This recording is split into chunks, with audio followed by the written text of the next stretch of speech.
Merci Madame la Présidente. Mes chers collègues, ce rapport montagne de la CRC a suscité beaucoup d'émotions et de réactions, notamment chez les professionnels de la montagne et du tourisme, et on comprend pourquoi.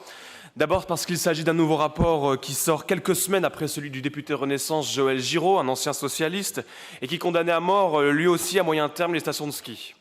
Inutile de vous expliquer les nombreuses réactions de ceux qui vivent et qui travaillent de la montagne et qui n'acceptent plus de recevoir à la fois les injonctions de ces bureaucrates coincés qui rédigent des rapports sans rien y connaître et des néo-ruraux qui s'échappent de la ville vers la montagne pour y imposer leur cantine végétarienne, la fin du ski et la décroissance. Alors vous, restez dans vos grandes villes parce que les Français ont assez souffert. Restez dans vos grandes villes, car il reste dans nos territoires des femmes et des hommes bornés, têtus, travailleurs, passionnés et ancrés, qui veulent continuer de pouvoir vivre de leurs mains, de ce que leurs parents et leurs grands-parents ont bâti, des hôtels, des restaurants, des stations de ski, des entreprises, des fermes, tout un savoir-faire que la gauche voudrait voir disparaître. Laissons le soin aux professionnels de la montagne d'écrire leur destin. Ce sont eux qui ont amorcé depuis plusieurs années l'adaptation au changement climatique. Ils n'ont d'ailleurs pas attendu les rapports de députés ou de magistrats, ni non plus les politiques publiques des départements ou de la région qui veulent s'accaparer la paternité de la transition économique du secteur à grands coups de banderoles, de stickers, de panneaux de doudounes et autres tours de cou. Finalement, ce sont eux qui appliquent la meilleure politique qui soit, celle du bon sens.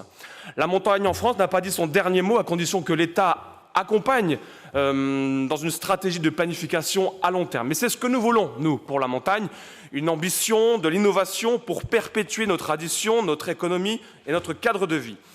C'est la défense de notre agriculture, de nos industries de montagne, des savoir-faire, y compris celui d'organiser des grandes compétitions sportives ou des festivals internationaux, et donc ne les opposons pas.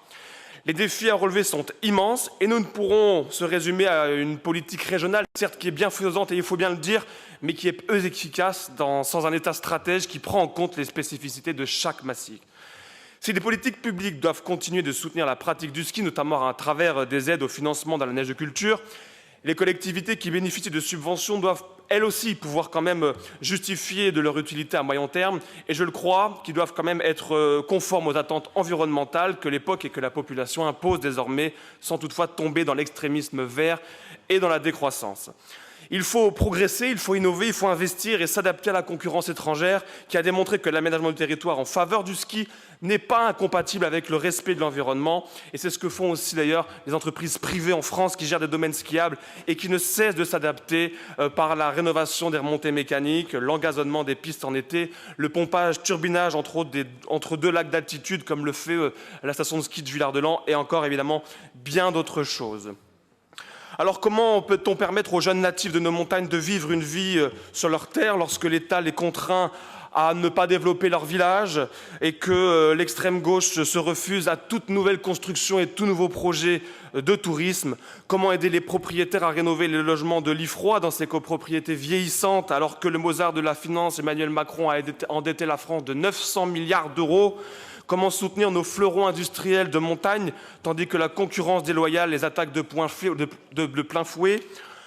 Autant de questions qui méritent des réponses que vous ne pouvez pas apporter parce que derrière votre pièce de théâtre de défenseur de territoire, vous restez les architectes de tous les échecs de la France dans tous les domaines, sans aucune exception.